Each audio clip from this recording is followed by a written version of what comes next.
I'm very pleased to extend you a warm welcome to El Centro and of course to the Library and Archives.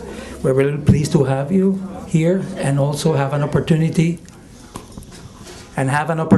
to meet you all, converse with you face to face, know a little bit about yourselves, why you're here, why would you like to come back, and so we can improve our services. Today we're very honored to have Maria Dominguez exhibition. ¿Dónde está? If these walls could speak. I would like to say a little words about Maria. I met Maria last year. She's a very warm, generous, humble artist, and she's a beautiful person, una persona encantadora. She has exhibited in various places in the USA, including Europe, Japan, and Africa. That I didn't know. Dominguez's career as a public art making, private commissions, and community murals have gained her the respect of her contemporaries and professionals and colleagues. She has also been the recipient of generous and prestigious grants such as the National Endowment for the Arts, the New York Foundation for the Arts, and she has also garnered nominations to the prestigious Joan Mitchell Foundation Award. Currently, Dominguez is a teaching artist with young audiences of New York and with City Lore, two very important organizations in New York City dealing with schools and education. She also has worked with the Solomon Guggenheim Museum, and also she was 7 years the Education Department coordinator for the Museo del Barrio. Before we present Maria, I would like you to meet Raquel Ortiz Rodriguez, because Raquel was the one who introduced me to Maria Dominguez. So somebody from Lorain, Ohio had to come to Centro through email, through a proposal she sent to us, and that's how I met Maria Dominguez, who lives now in Brooklyn. And it's very interesting. Raquel, as a social anthropologist, graduated from the University of Salamanca in Spain, and she also studied in Puerto Rico in the Center for Advanced Studies. And also she holds a bachelor's degree from Ohio State University at Columbus, where she majored in international studies. But she also worked and studied abroad at La Fundación Ortega y Gasset in Toledo, Spain. And her doctoral dissertation is called El Arte de la Identidad, or the Art of Identity. So last year, Raquel submitted a proposal through the Historical Preservation and Research Partnership at Centro, and we were very eager to support her initiative about bringing Maria Dominguez work that you see here and let other audiences like in Lorain, Ohio and Cleveland know about Maria. So we were very adamant to support her project. And Raquel is a very interesting Renaissance woman, and she has a whole slew of activities surrounding this exhibition. She contacted the small businesses, the Latino community, the college, the museum. So she took advantage of annual conference that was being held in Lorain, and she brought Maria. Maria was able to go and meet with her. I couldn't make it, but they did present something similar to what we hear, but they have workshops, and Maria talked to the students at different levels, and they present Maria's work. Raquel also, for some reason, I was communicating with her, and then suddenly I found out that she's now a faculty member here at Boricua College. So Raquel, welcome.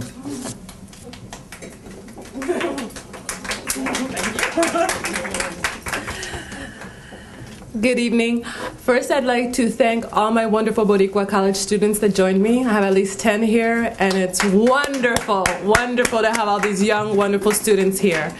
And just to let you know that I'm really enjoying my time at Boricua. It's a beautiful experience. And speaking of beautiful experiences, I was about the same age as some of my students when I met Maria. I was at El Museo del Barrio a long time ago. A long time ago. And I started working in the education department. And I started to get to know Maria, a wonderful person, as well as a wonderful artist that she was and is. And I started to learn a little bit more about public murals. And when I left New York for Chicago, and I told Maria that I would continue working with her. And I kept my word. And through a master's in Puerto Rico, I started working a little bit on some of the public art that she was doing. And then when I moved to Salamanca, Spain, I let her know that this was the work that I wanted to continue on with. So about 5,000 miles of distance, we communicated through phone and through email, and I did a project as well in Salamanca, Spain with her. I came back to the United States in 2006 and spent the next 2 years finishing the dissertation. It was a lot easier to communicate with Maria and to come to Hunter and research about Maria and also about the Puerto Rican community from Ohio. So the commuting back and forth, it's doable when you have things like Spain to compare it to. So I finished the dissertation 2 years ago and defended it in Salamanca. And after that, we decided that we didn't want it just to be a dusty book on a shelf. And actually it won't, because it's going to be published through the University of Granada. So we already have that wonderful venue of being able to reach people in Spain with what we're doing here in New York. I found out about the wonderful opportunity to do something with Hunter College. It seemed very adequate. This is a space that helped me so much with my research. This is a space that Maria had exhibited in about 10 years ago as the first artist to be here and to show her artwork. So we wrote the proposal, but I wanted my community to know what I had been doing with my life for the last 10 years. So, and the Puerto Ricans in Lorraine are a bit marginalized, to say it nicely. And we don't get to see the artwork and the culture and the literature that some of you have all the time. So honestly, Maria was welcomed with open arms. We had a wonderful time. We did things with the college students. I also helped a high school class work on a children's book on public art, and we did a number of things, and it was a really, really wonderful opportunity. So with that, I just want to welcome Maria and let everyone know that it's been such an honor and such a wonderful experience. It's been about 10 years. We're hoping for another 10, 20, 30. We have a children's book up our sleeve. We have a couple more exhibits, a big book, a big show, maybe a movie, and a lot of dreams. So I'm happy everyone is here with us to celebrate with us, to enjoy with us, to join the ride with us, and to help us share, because there are so many wonderful artists doing wonderful community art, and that needs to be documented and that needs to be celebrated. So thank you all so much, and Maria Dominguez.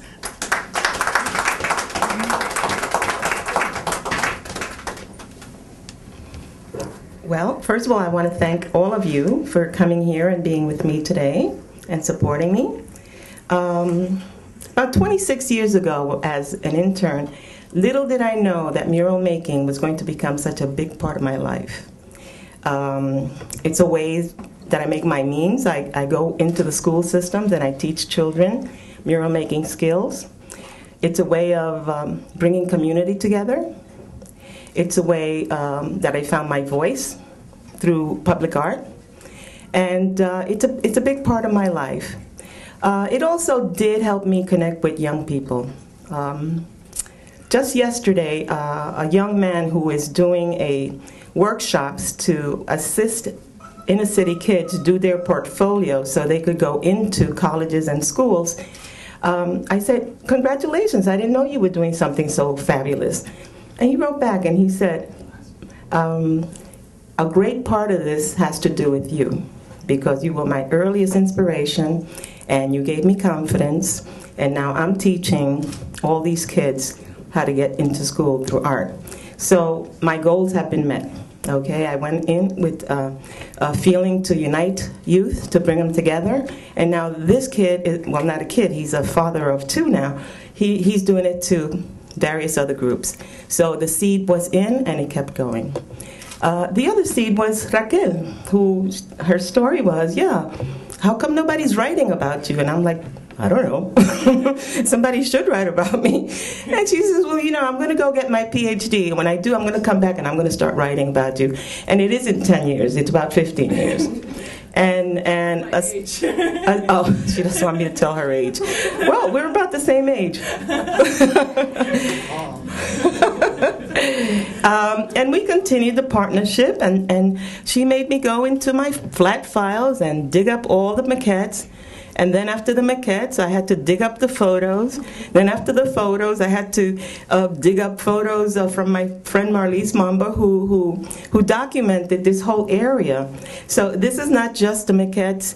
This is not just a mural. This is about a time and a place, and it's about a people. And her title, her working title, "If These Walls Could Speak Louder Than I," or the work itself. I mean, people were there. My girlfriend Esperanza was there. She's a fabulous artist, and she remember there was nobody living in these places. These buildings were barren, and drugs were infested. Rafael knows that. My other friend Maria's here. They were there when we were painting and doing art and culture for a people that we were going to lose, especially the youth with the drugs. So maybe this will grow. Maybe we'll find other sponsors. I dream of having a book so we could tell the real story of a place and a time. Thank you for coming. Thank you to El Centro for believing. And gracias. I'm just going to give a short introduction here to the round table the rectangular table discussion. I am very honored and happy to be here with you tonight. As a journalist who has lived all her professional life in Puerto Rico and has had close contacts with writers, artists, and cultural figures, I am well aware of the generalized perception of New York City as the world center for all the arts, literature, the visual arts, theater, cinema, and music, something which it certainly is. The dynamics of a center versus the periphery is always present in island endeavors. To stay or to leave is the perennial question in Puerto Rico, and the conundrum is even expressed in a humorous saying: which would you rather be, a lion's tail or a mouse's head? The women in this panel do not have to answer that hypothetical question because they have all made it here in New York City. Neither did they have to leave a homeland to get to where they are, because in at least the cases of Nitza Tufino, this is the place where they were born. Or I think you were born in Puerto Rico, right? But Mexico. Mexico, okay. And in all cases, this is where they have lived. Okay. Morimex. Morimex. In all cases, this is where they have lived the greater part of their lives and where they have become artists. It's not a question of becoming an artist in Puerto Rico and seeing if they can make it here in New York. They became artists here in New York. Their success is all the more spectacular because, unlike island Puerto Ricans' expectations, this Center for the Arts, which is New York City, presents formidable challenges, not the least of which are the odds stacked by the force of sheer numbers against aspiring artists, especially against those coming from outside. And this outside does not refer to another place, but a race, gender, or ethnic origin, which is not the central one from which artists and writers have traditionally come from, which is the great white male tradition of creativity. So there is a center within a center, and this is what these three exceptional women have had to deal with. The way they have done so will be the subject of this interchange. From where did they come in terms of cultural advantages? What did they want to achieve? How did they go about their art to achieve it? What obstacles did they overcome, and where did these obstacles spring from? Did they come from within or from outside the Puerto Rican community? When and how did they feel that they were doing what they wanted to and obtaining a response for it? What was their relation to the city? What did the city give them, and what did it take away? What is it about their art that has made a difference in the city? How does it appear in their writing and or their art or their music? How have they related to specific cultural institutions like el Museo del Barrio, el Centro de Estudios Puertorriqueños, Taller Boricua, Hunter College, and any others which may have empowered them? How have they tried to establish ties with Puerto Rico, and to what extent have those ties serve to nourish their art?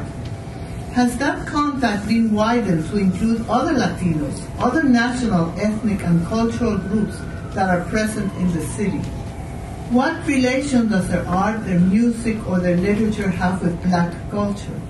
What is their perception in some of the way the artist's vision has transformed New York into the vibrant, multicultural, multilingual, multi-ethnic center it has become today more than ever for the world? It is this vision, which they have expressed in the different artist endeavors, which has contributed to make the Puerto Ricans in the city not only a sociological phenomenon, but a cultural force to be reckoned with. These are some of the themes that come to mind when I sit beside these notable women whose art has made a difference in the city, inserting into it a Puerto Rican consciousness, the same as Pura Belpré did when she created an awareness of the creativity and diversity of Puerto Rican children's literature with her research and her recuperation of folk tales which were previously unknown here. Allow me then to introduce them. I will introduce them all now, and then we will hear what we came here to hear, which is their words. Maria Dominguez, a native of Puerto Rico, is a widely exhibited artist who was commissioned in 2002 by New York City's Metropolitan Transportation Authority to create 16 paintings and transform them into dazzling stained glass windows. El Views, a permanent installation for Chauncey Street Station along with the Jay-Z lines in Brooklyn, received the Excellence in Design Award by the New York Municipal Society in 2004. In 2005, along with Art Makers Inc., an artist collective, she completed When Women Pursue Justice, a 3,300-foot mural in Brooklyn. In 2006, Brooklyn Connect commissioned Awake, Arise, Move, a mural also located in Brooklyn. And in 2007, she made Bronx Allegory for Gun Hill Community Health Center in the Bronx. In 2008, she created Alegría Nocturna for Barrio Restaurant in Brooklyn. Most recently, she was included in On the Wall, 4 Decades of Community Murals in New York City, a photographic exhibition organized in conjunction with the publication of Images of the African Diaspora. Her solo exhibits include the ones she has held at Brooklyn College, WBGO Art Gallery in Brooklyn, GOBA Gallery in Newark, Boricua College, the Center for Puerto Rican Studies at Hunter College, and at the Brooklyn Central Library. She has received grants from the National Endowment for the Arts and the New York Foundation for the Arts. She has headed El Museo del Barrio's Museum Education Department and is currently a teaching artist throughout the New York City school system. Soprano Eva de la O is a versatile artist who has won praise for her performances in opera, musical theater, oratorio, and concerts. Backstage music critic Jay Shulman described her performances as Abigail in Verdi's Nabucco as, and I quote, a voice that seemed unbelievable, something out of the golden age of opera, when flawless tonal beauty was uppermost rather than fake glamour and high-pressure publicity campaigns.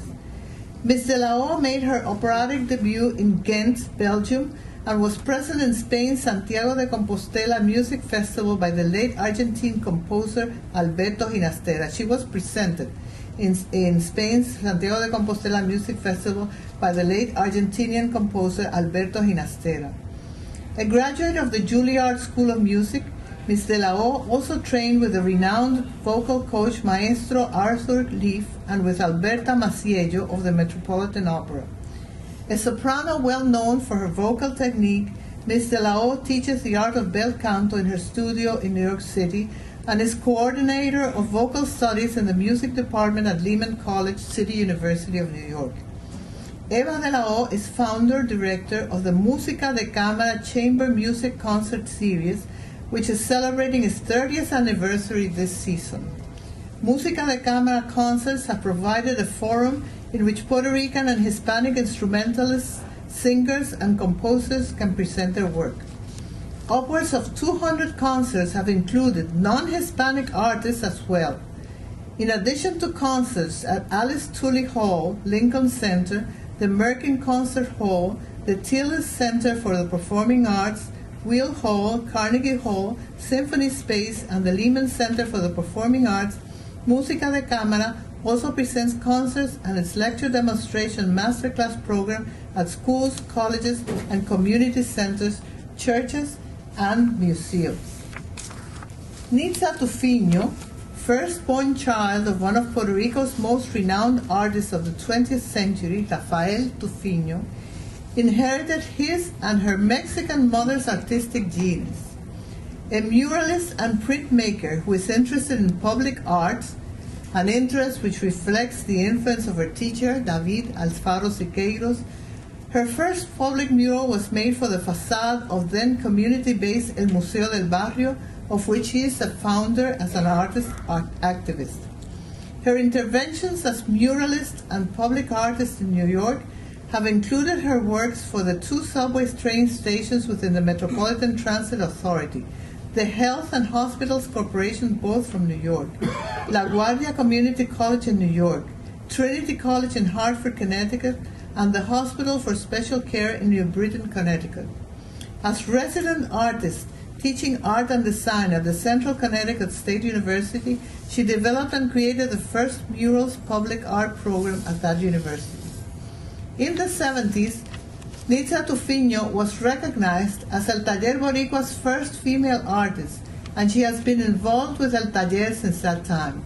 She has received numerous awards during her 4 decades as an artist, including the Donald G. Sullivan Award from the Department of Urban Planning, Hunter College, the Mid-Atlantic Endowment for the Arts Regional Award from the Mid-Atlantic Arts Foundation, the New York Foundation for the Arts Artist Fellowship, the Puerto Rican Legal Defense and Education Fund for Outstanding Contribution to the Arts Award in conjunction with Mayor David Dinkins of New York City Council's Excellence in Arts Award given by Council President Andrew Stein, and the Manhattan Borough President's Excellence and Outstanding Achievement Award given by Manhattan Borough President Ruth Messenger. I want to excuse from this roundtable discussion writer Nicolasa Moore, who couldn't be here with us. She was suddenly taken ill. And I want to pay a tribute to her because she was one of the principal writers whom I interviewed for my book in 1997, because her book, A Woman's Portfolio, Rituals of Survival, really moved me to understand how New York or stateside Puerto Ricans are really the same as us island-wide Puerto Ricans. So I leave with you first Maria Dominguez, then Eva de la O, and last but not least, Nitza Tufino. Thank you.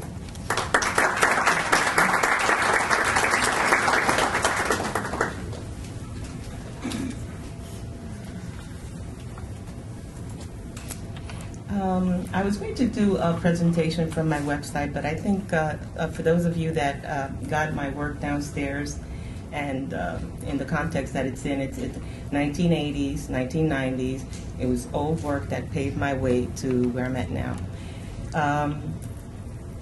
That work that you were able to see downstairs was work inspired by a community in flux.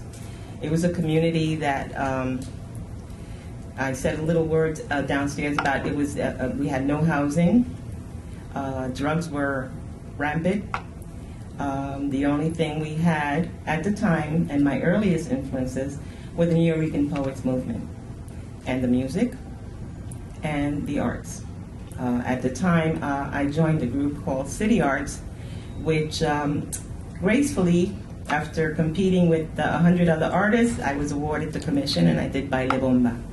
And with that mural, I wanted to make a statement, because gentrification was just running right through us. And for those that are going like this, you're probably from the Lower East Side and probably from East Harlem and the Bronx, because I think all of us were going through the same sickness, which was being eradicated. And my Baile Bomba was made to make a statement and to actually say, we're here. And so bouncing out of that artwork, I think I went on to do the piece that La Plaza Cultural, which was La Lucha Continua, with a group that I was part of initiating, which again, if you have time to go downstairs and see the pieces, you'll see that they're bombshells. There's no apartments. The only thing that was left, again, was that culture, that thriving culture of music in the streets, el coco que habla, the poets in the streets, Puerto Rican poets, cafe.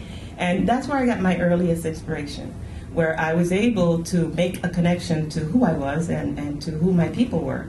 I came here when I was 4, and all I knew is I came from Puerto Rico, and they put me in school, and I started learning American history. I was there. So the only way I could step back to who I was joining these groups. I'm grateful for Charas, who was the only group that was doing arts and culture and applied for me to get a NISCA grant, which I did. And luckily, I had not a friend, I didn't even know her, somebody there named Nixato Fino, who advocated strongly for me, and I was able to get my first NISCA grant. And there I did, through Charas, we did a series of murals, which was La Lucha Continua, there was Trip to Fantasyland, which were children in the community. We did on the facade of El Bohío, we did a series of about 6 murals, where there it just stemmed and it made me affirm myself to who I was and who I am and what my job was. And my job was to, of course, inspire myself, the Latinos, the Boricuas that were there, and for them to realize that I was there. I was there to inspire, to motivate, and to do the arts. I guess what I'm really trying to say is that my earliest inspiration was more grassroots, more from the boots right on up, pulling up your own straps, because there was not much in 1983 in the Lower East Side except drugs, running from the gunshots, and trying to find a place to live. And I'm happy to say that it was my perseverance to continue this work, and now that it's being a touring show, to get the word out that we were there, you know. Nobody was writing the stories, but thank God I held on to all this work, that now we're able to write those stories and able to say what we've done and what we continue on doing, because after 15 years of applying to the MTA, continuously, 15 continuous years, thank God again, wonderful little angels advocated for me and gave me the jewel of the crown, and I got the beautiful Chauncey Street project, which it's lovely. And at some point, maybe at another time, I think my first show here through Vidal, is he here? Who said, you know, why don't we present this show, which was the Chauncey Street project, and it was very elegantly lovely. It's a traveling show as well. And maybe at another time when we meet again, you'll be able to see it. So my earliest influence was my community, the housing movement, the anti-poverty movement. We had nothing, and we had to make brushes out of sticks. And thank God, I'm here, and I'm glad you're here to come and support me. If you have any questions, save them for later, and I'll be happy to answer them. Thank you.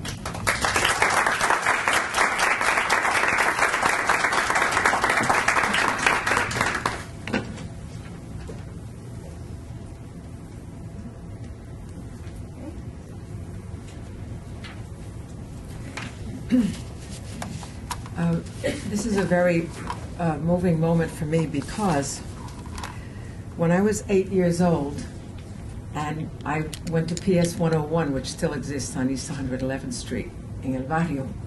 I was born in El Barrio, by the way. En El Barrio.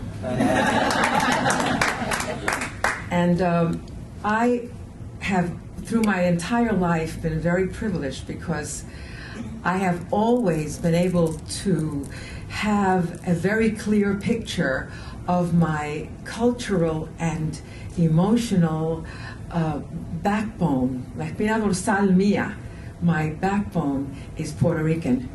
And I've never, ever, ever questioned that or been in doubt about that. My identity is very clear.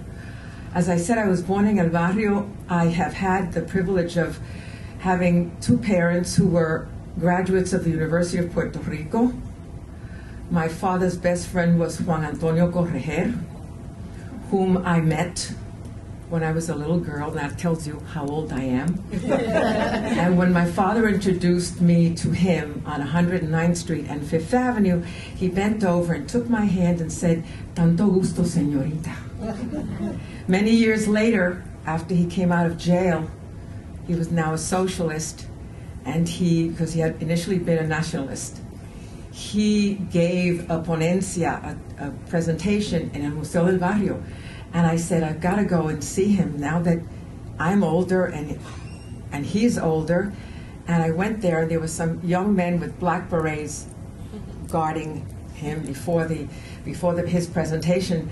And he said, and the young man said to me, "Usted no puede entrar ahora, el maestro está descansando. You can't come in, the master is resting. What is your name?" "Yo me llamo Eva de la O." "Usted no puede entrar." And from where the man was sitting, he said, "Ven a mis brazos, que tú eres la hija de mi hermano. Come to my arms, you are the daughter of my brother." Never forgot my father, never forgot me. As a result, I was able to be close to him and speak to him. Another person, when I was 8, I was taken to a library on 110th Street, which is still there in El Barrio. And who was there talking about books? Pura Belpre. Let me describe to you what this woman was to me. In my mind, I still see her. She was a woman in a black crepe dress with heels and beautiful stockings and long pearls down to here. And she spoke like my mother and father with an accent. It was wonderful because she was directing all her knowledge to us children, and we felt like blown up. We were so proud. I am privileged because I lived in El Barrio. I met Canario of the Plena. He used to come to my house.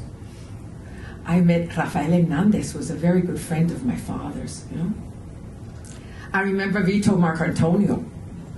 I remember when he spoke on 106th Street, right in front of St. Cecilia's Church. And I remember when they launched a candidate against him who was of Italian descent, who was totally defeated. I moved to Puerto Rico when I was in music and art high school. That's another story. I mean, there's so many stories, I should write a book. I mean, in junior high school, my principal, I tried for music and art high school, which is now the High School of Performing Arts. And the principal said to me, "Josephine, what are you so worried about?" That's my legal name, Josephine. They never called me that at home. It's always Eva. And what are you worried about the test for music and art? You're Puerto Rican. That's an academic high school. You're not going to go to college. My mother was hysterical. She put on her hat. She missed a day of work at the factory. She worked in the factory, by the way. She didn't know how to hold a needle when she started working in a factory, and she learned. Was a very staunch union member. And it wasn't until the Second World War when she became a translator. You know, they used to open up letters, and she became a translator because she was fluent in both Spanish and Portuguese. And she went to school to challenge this principal. "Why are you talking to my daughter like that?" "Well, you know, you Puerto Ricans don't go to college." My mother said, "I'm a graduate of the University of Puerto Rico." The man wanted to die. "Do you talk like that to all your students?" He didn't know what to say. I mean, then I went to Puerto Rico, and when I went to Puerto Rico, I was La Mexicana, which was like terrible. I learned a lot about being in Puerto Rico as well. Because, I mean, my life, as you say, my life continued. I was Puerto Rican here and Puerto Rican wherever I go. I lived in Miami for 3 years, and my daughter at the time was 4, and she went to a school where one of the teachers said, "Ay, tú eres otra cubanita." And my daughter said, "No, yo soy una puertorriqueñita." So, I mean, I can say a lot about my background, about my training at the Juilliard School, about my my career as a singer, which was interrupted many times with 2 marriages and 3 children. And I was always, always, always, always interested in the political end of life. I couldn't keep out of it. I just couldn't be a diva. It just wasn't. It wasn't true to who I am, you know. In more liberal parlance, I am a working artist. I will always be a working artist. I was lucky when I went to Puerto Rico to be able to study with the Figueroa family, famous Figueroas. I had studied with one of them here, piano, with Narciso. And I went to study voice with Alicia Morales, who was their cousin, who was the last accompanist of the famous Puerto Rican tenor Antonio Paoli. And that's where I got my first clue of vocal technique. I got the scholarship to come to the Juilliard School.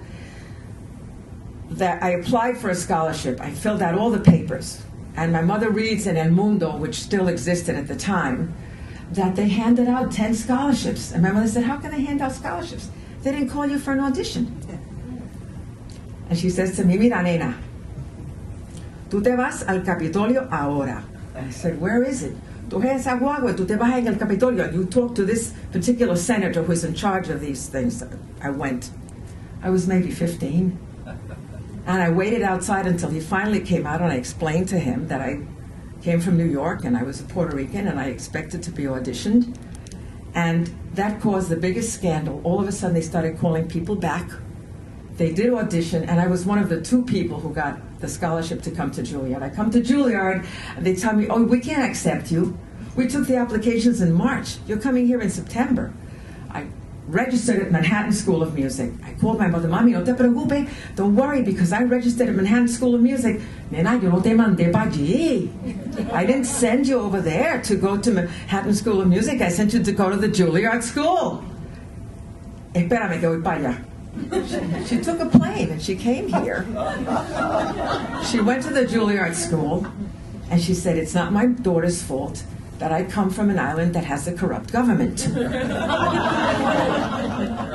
They either thought she was nuts, or the dean convened a group of people. They said, well, can she sing tomorrow? She can sing now. She's standing outside. No, tomorrow at 10 o'clock. And she's got to do this and this and this and this and this. And I did, and I got in. My mother, my mother was an extraordinary woman who later on worked in the Fuentes Fluviales in Puerto Rico and used to give exams to people. They were first lining the island with electrical lines, you know. And she used to get people, fathers of families that weren't employed, who would mess up in the entrance exam of math or English, and she'd change their grade just to give them a job. You know? Anyway, I'm a singer, and I think I should sing.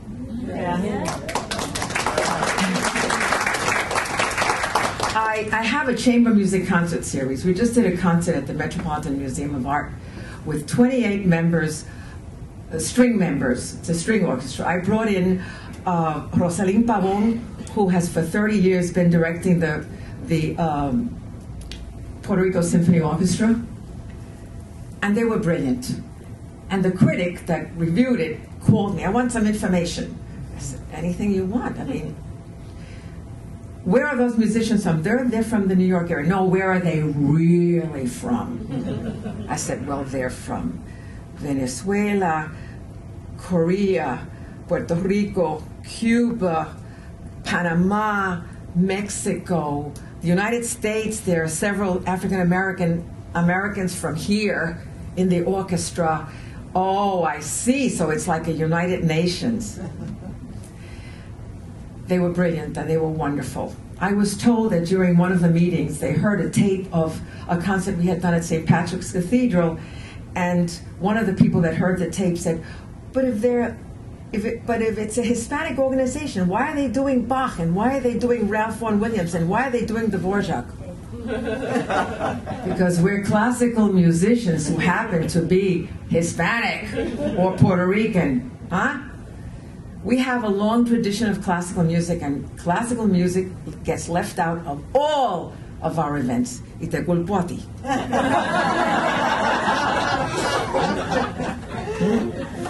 There should be a big representation here of classical music. You know, it's not just that we own our heritage and our legado, as we have, what we say in Spanish. It's that these are jobs. If they look upon us as if we don't belong in the field, they look upon us like freaks. You know, like we're not capable. We just can't. I mean, you can't cut a Bach double violin concerto, can you, honey? You know, and that is terrible. That is terrible. We are everything. I have studied ethnomusicology at this college. I never finished my master's. I love ethnomusicology because I think the ethnic life of every composer is represented in every composer. And I'm talking about Bach, Mendelssohn, Brahms, Schubert, Schumann, Campos Parsi, Rafael Hernandez, I mean, whoever. What you are shows up in your music. And classical music is not different. It shows up in the music. Enough talk, a song. This is, estoy aquí sin ensayar ni nada, ¿sabes? This is called, well, it's a song by Rafael Hernandez.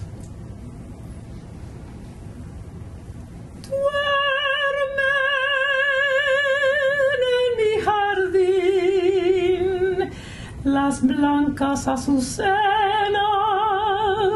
los nardos y las rosas, mi alma muy triste y pesarosa a las flores quiere ocultar su amargo dolor. Yo no quiero que las flores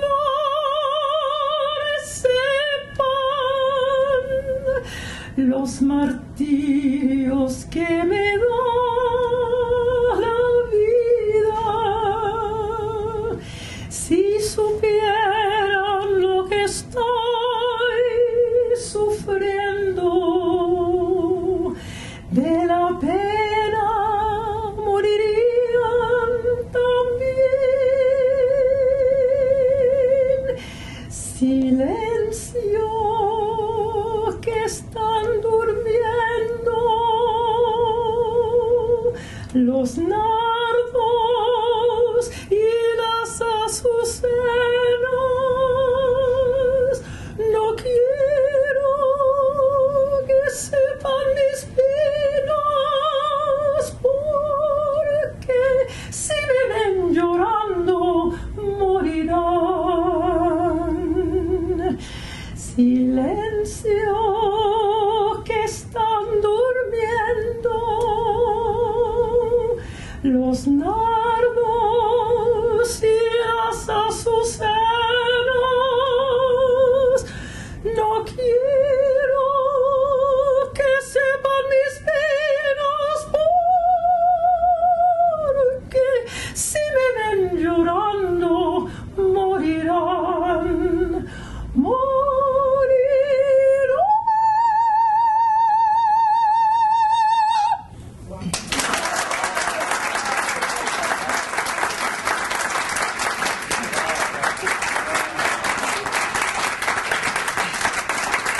One more short one.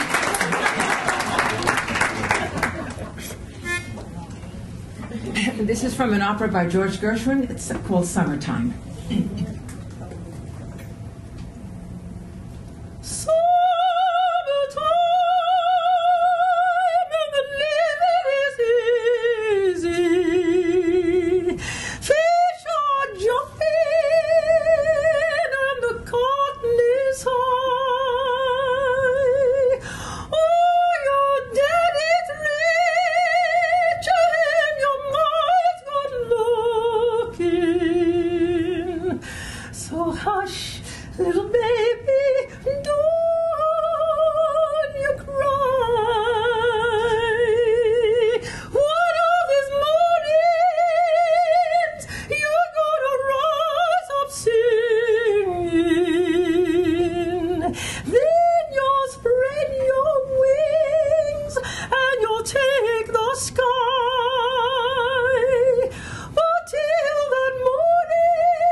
Ay, Dios mío.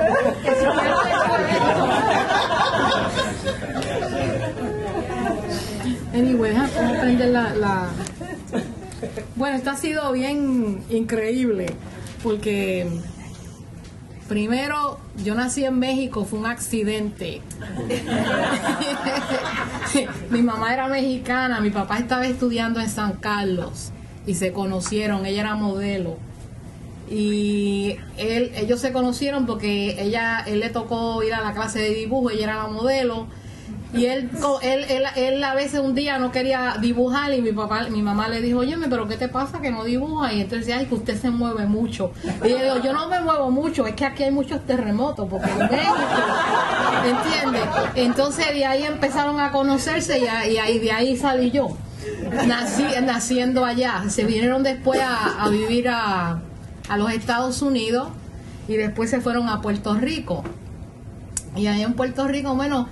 mi papá pues tuvo, ¿cómo decía? Hacía su carrera en México, si la hacía en los Estados Unidos, pero él siempre pensó que quería hacer su carrera y que lo conocieran desde su patria, Puerto Rico, aunque él era de Brooklyn, del Navy Yard, nacido de madre puertorriqueña y de padre puertorriqueño y eso, pero muy bonitas historias que siempre me contaba de los clubs que habían en Manhattan y todo eso, y mi abuela trabajando, Goyita, trabajando en la factoría haciendo lámparas, bregando durante la guerra y todo eso.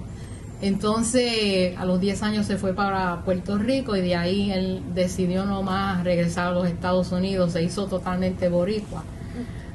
Mi vida, por un lado, ¿cómo digo? Porque mi papá amaba mucho a las mujeres, tuvo varias esposas, tuvo muchos hijos y yo soy la mayor de todos esos hijos. Yo fui muy afortunada porque yo me crié durante los 50 en Puerto Rico, que era el tiempo de la División Educación de la Comunidad, DIVETCO. Vi a mi padre hacer el primer mural, que fue el mural de La Plena, y estoy hablando en español, estoy bien increíble. Me emocioné tanto y tanto con la canción de Eva, porque también me recordó mucho a mi abuela, que a mi abuela le encantaba esa canción. Entonces cuando limpiaba la casa allá en San José, que nosotros vivíamos, pues ella cantaba esa canción, ¿entiendes? Que eso me dejó como hablando en español, olvídate del inglés, estás otra vez en Puerto Rico, que eso es, soy New Yorkican, boricua, esto, que hablo inglés, español, francés, olvídate, jeringosa, ¿entiendes? Y de ahí viene ese mejungue, el mix ese para hacer el trabajo. Entonces, pues durante DIVETCO, pues fue un momento bien interesante en Puerto Rico, porque fue donde se unificaron todas las artes en Puerto Rico, de cine, writing, film, lo que no había era música, aunque estaba el Centro de Arte, que era another group that the artists have formed, con Torres Martinó, Lorenzo Mar y eso. So I am a product of mingling around with all those guys, you know what I mean? Not only those, but if you know Nilita Vientos from el Ateneo puertorriqueño, you know, there I was also. So I was always listening to lectures, going to concerts, doing and watching other people do film or being part of the film. Go over here, sit over here, do this, let's take her over there. You know what I mean? So when the vet got started, they used to do a lot of community organizing. And that was through Muñoz Marin, which I happened to also meet his family and all of that. So I was a kid, always involved, you know, with the artists and in that movement. So I was looking at a lot of things, how they did things. So it was kind of very exciting. So I guess through all my years, even when I was a teenager, I was also like so involved in it, and also I was sort of like traveling to the States, like in La Guagua area. I would come here, be in El Barrio, because I had a lot of family in El Barrio in 107 and 106. So, you know, traveling back and forth, and then also traveling back and forth from Mexico, visiting my grandparents there, and being part of Taller de Popular de Gráfica in Mexico through my mother. So I had a very rich kind of situation, even though on other levels socially with my family life was kind of like crazy. But, so that helped me a lot for my formation. And when I decided to go to, even though I started painting when I was 10, I was taking classes at the University of Puerto Rico with Horta. There was a couple of people that gave classes over there. So I started doing painting. Even though with my dad I learned how to do graphics, I learned how to do engravings and stuff like that when I was a kid. And also I was part of Ballet de San Juan, which I was happy to see Alma today here, with Ana Garcia, Hilda Navarra. So I was part of all that thing, And also looking at René Marquez and Pedro Juan Soto, and I don't know if you remember, there was a bar called Barceda. And he used to go and write most of his books there. He used to put La Bellonera. He used to love to listen to boleros. And I used to go sit over there and play. And he used to buy me jugo de guayaba, que tú quieres, tú sabes. And then he will sit down and write Soles Trunco, you know what I mean? And then you will ask him, what are you doing? Then he will read a passage to you or something like that. Then Pedro Juan Soto was the same thing. Emilio Díaz Barcal said, I have a few crazy situation. One time when I was 15, I told Emilio, I was waiting, and says, Emilio, let me drive your car. I got a license, and I drove a car. He was crazy because I didn't know how to drive the car, and I was driving San Juan through Calle Sol and all of that. So, I had a very relationship with all these people, and they sort of like gave me a sense, and liberty also to speak and to decide what I wanted to do. So I was very fortunate in that sense. Then later on, I decided to go to school in the States, and then I went to Mexico with my mother, who was very strong and in the fact, listen, Nitsa, you're a woman. If you ever get married, don't let the men take over you. Remember, you have a career. You got to really work and do your career. Don't forget that. Have your children. Let them take care of the children, too. So I was very much informed to be liberated in that sense through my dear mother. So she took me to Mexico, and I started studying painting and drawing and sculpture and all of that. And then even though I had met Alfaro Siqueiros in Puerto Rico with my father when he did the mural de Prometeo in the University of Puerto Rico, I had a chance to meet with him again in Mexico, in Cuernavaca, when he was doing the mural of De la Humanidad. It's a huge, big mural, which is really fantastic. And I saw his maquettes and stuff like that, and I was like so inspired that that's what I wanted to do, but I didn't know where to start. How am I going to do that? Because this is like a master, a big guy, where do you go? What do you do? And the politics of it, and then also the fact that he had been in jail and he lost a lot of time in jail. He says, that's not the way to go. You got to empower yourself, and if you're going to do something in terms of politics or something, you should do it through the work. Otherwise, it takes you away. Mm-hmm. Things like that, being incarcerated, certain things. So it was really very exciting for me to have had that period in Mexico. Then when I came to the States again, I encountered my dad was with Taller. It was called Real Grace Society in El Barrio, which was a group of architects and a group of architects and painters. Carlos Osorio was also there. Yes. And Carlos, I had known since I was a kid from Puerto Rico, and many times when we had traveled here, he was with my father. We'll go to the Met to see some of the paintings, so I used to go with them also to the Met and stuff like that. So Manuel Otero, who was one of the architects, was the first one who came to me because I just finished coming back from Mexico, and I came with these ideas of painting murals, and you had the Chicago mural group, Bill Walker, all these people in Chicago doing murals, and who had been also in Mexico. They went to study with some of the artists over there. And they were doing murals in Chicago, in Los Angeles. That was like a big thing in the United States of the Mexican influence during the 60s about communicating and doing this large, big expression of the people and what's happening, the social justice through muralism and also through the graphics. So I got involved in a taller, and during that time it was Marcos, Adrian, and a couple of guys. And we were right across from the Young Lords during that time, so we used to do a lot of the posters for the Young Lords. We also picked up a lot of garbage in the street when they used to burn as protest and stuff like that. And we would do an exhibit. At that time, when we started, we were squatting on one building across the way, which had no heat. And well, somehow people were surprised how we used to go there every day and we used to work.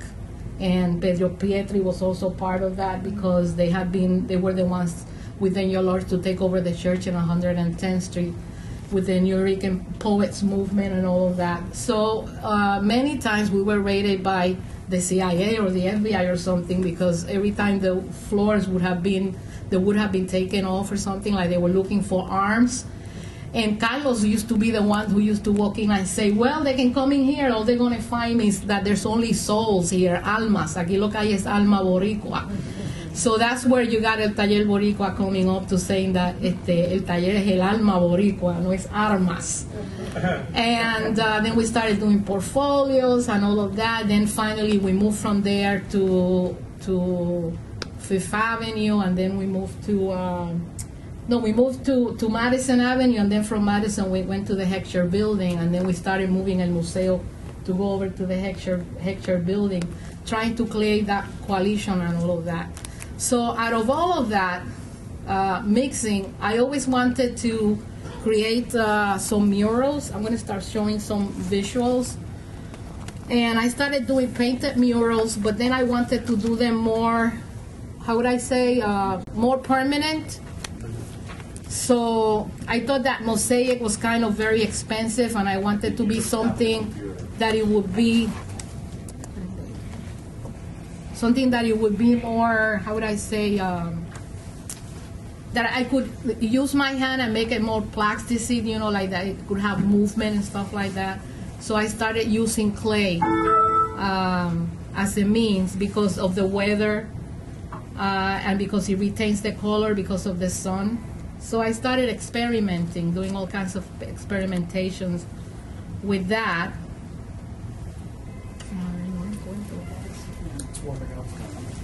So anyway, so I started experimenting with that, you know, about how was I going to do, aside from using the themes.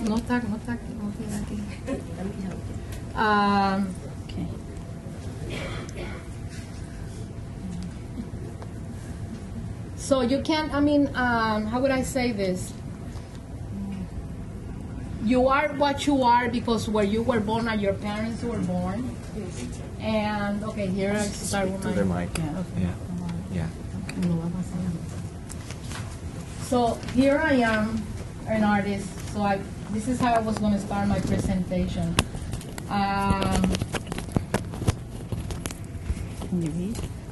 I will be reaching the early retirement age of 62, and it's this month that I am supposed to fight for Social Security. Looking back at my life as an artist, woman, daughter, sister, mother, wife, educator, mentor, and recently civil union partner, I have to admit two things. One, I refuse to grow up. Two, I have really been around the block. One thing that was not mentioned in my bio is that I was a Condado Beach surfer, and I have my legs to show it.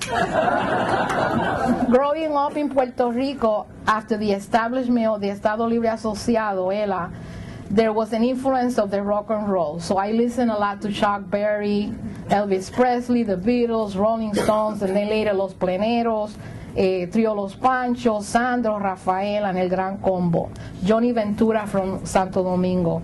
Being a New Yorker now, I am remembering my favorite surfer song from the Beach Boys, I Get Around. I can say with the first slide, I have come full circle as an artist, activist, and scholar. Art certainly has been in the center of my life. during the good times and the hard times. Yes, I have blessed to have had the rich experience, bittersweet but extremely fulfilling. I want to present some thoughts to you and have conversations concerning what it means to be an artist, visual or written, and try to make a difference in New York and leave some kind of imprint of your craft. Next slide. What is Puerto Rican art? And is it a difference from New Yorican art? Is one inclusive of the other, or is it exclusive, interchangeable? If traveling to another continent, is Puerto Rican art considered the same as New Yorican art? How does the artist transition from the patria versus diaspora? How does the artist move from becoming a Puerto Rican artist to a New Yorican artist? Is it possible? The answer is honoring our traditions, wherever we are, however we identify. Next slide, right? This is a view of a detail from Neo Borinquen, my mural at 103rd Street Station on the number 6. I developed this technique.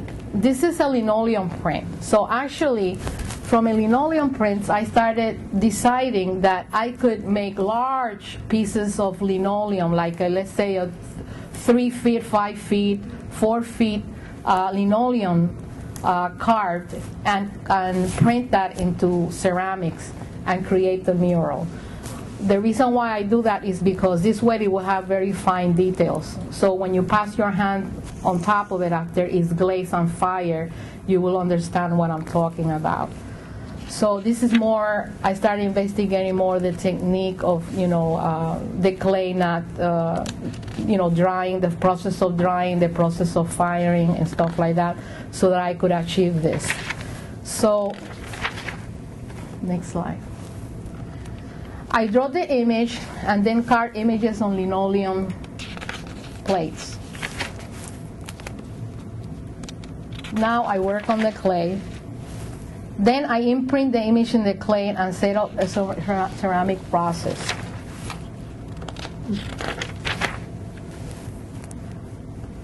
This is glazing and then fire, one of the pieces of the mural for the 3rd Street.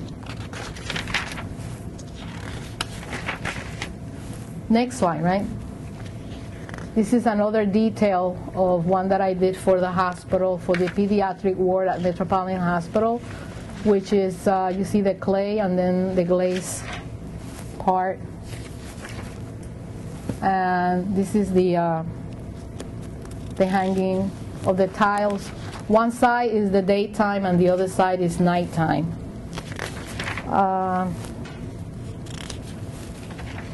Next one. Yeah, go ahead, next slide. A determination to honor your heritage will facilitate the shifting roles of an artist. Next one. As a scholar, social responsibility as an educator and mentor, challenge obstacles, the continuity of tradition, value of publishing, the artist as curator, impact of the new role in sales and global market. In other words, these are different things that you have to do to really get ahead and to also continue working socially. Next slide. There's a social responsibility as an educator and mentor. Embrace the challenges and the obstacles. Overcoming them allow the continuity of the tradition. Start thinking about the importance of publishing. Makes those contact with the art historians who may want to write about your work. Not for your ego's sake. How else will anyone know about your life's work? Thank you, Dr. Yasmin Ramirez. Thank you, Carmen Dolores Hernandez. Put aside that ego and identify that emerging artist who needs to exhibit. Open up your heart and wealth of knowledge and experience. Understand you must also become a curator. This new role will not only help your own work to be sold in global market, but you will also be able to promote emerging artists to sell. Social responsibility as an educator means that you have an academic responsibility to teach at a higher level. So this is the other project that I did for the 86th Street. With this project, what I did is I sort of turned it around that this population, where the young people needed really help with getting their high school diploma and really sort of setting up their lives and teaching them how to empower them. So I hired them to work with me, and I paid them by the hour, and I created a whole program so that they could work on the station with me on the 86th Street. So after 20 years of this project being up, I get a call from the editor from the New York Times, who happened to be taking the train station that day, and who looked in the wall and say, "What is this? How long has this been here?"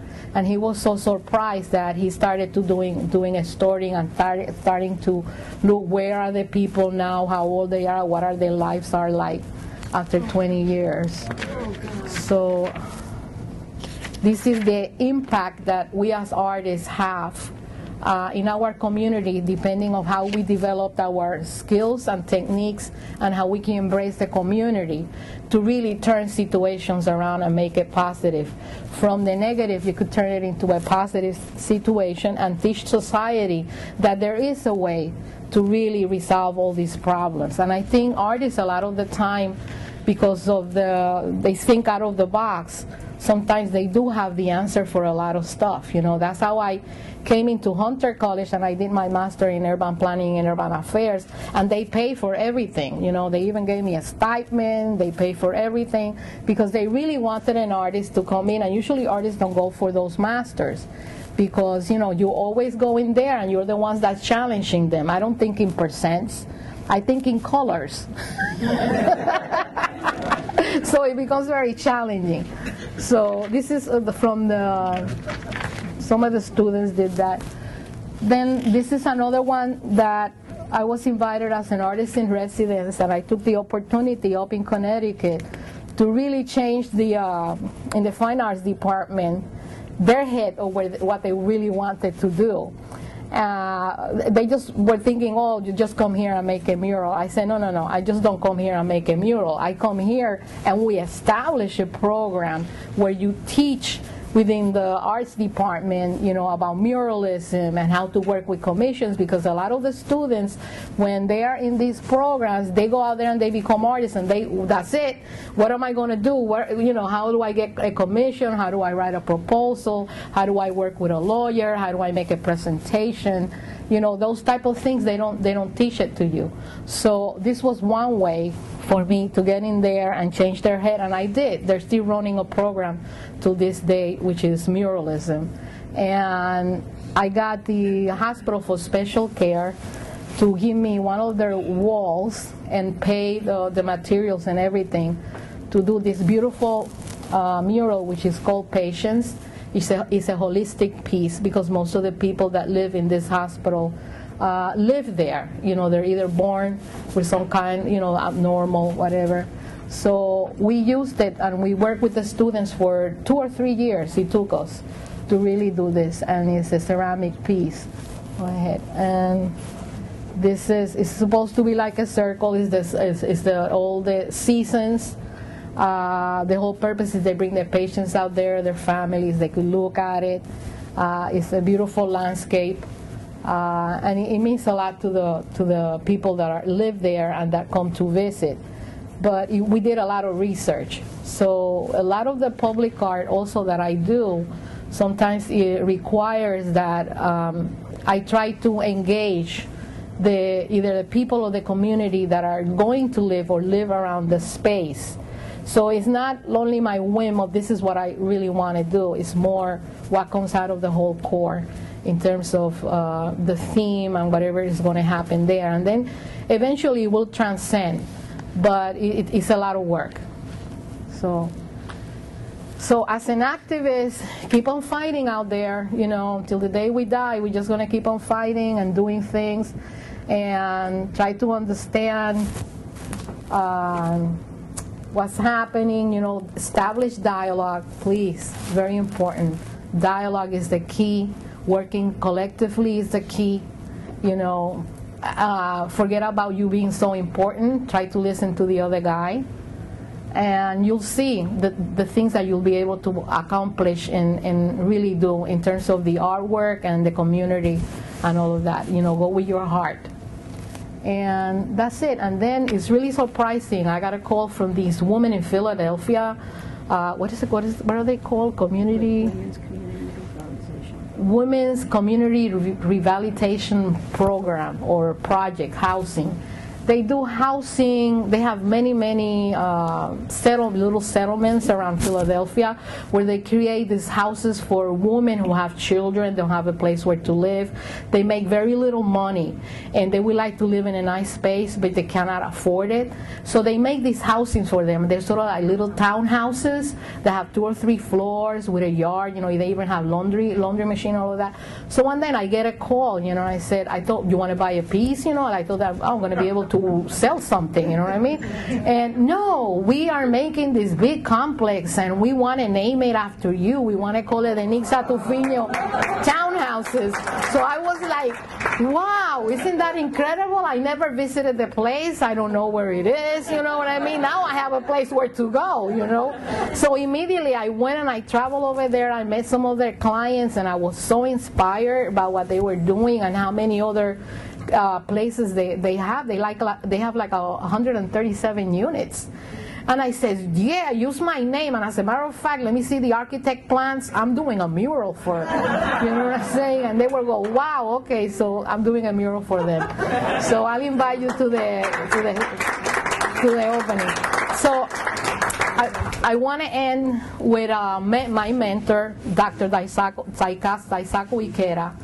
Art is the cry of the soul from the core of one's being. Creating and appreciating art set free the joy of soul trapped within us.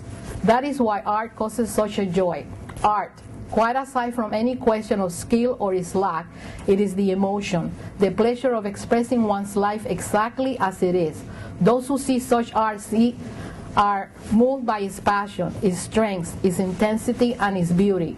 That is why it is impossible to separate fully human life from art. Thank you.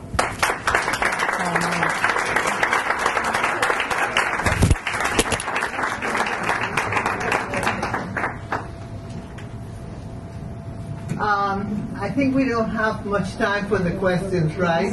I'm sure there are a lot of questions. I just want to say, to sum up this a little bit, is that what these 3 wonderful women have said kind of tells us that these 3 Puerto Rican women were not strangers in a strange land. They were stimulated and empowered by the Puerto Rican community, which gave them the strength and the knowledge to become the artists they have become, and thus to change the city in order to accept what Puerto Rican spirit can do, much more than any politician could have. So thank you, all of you, for coming here.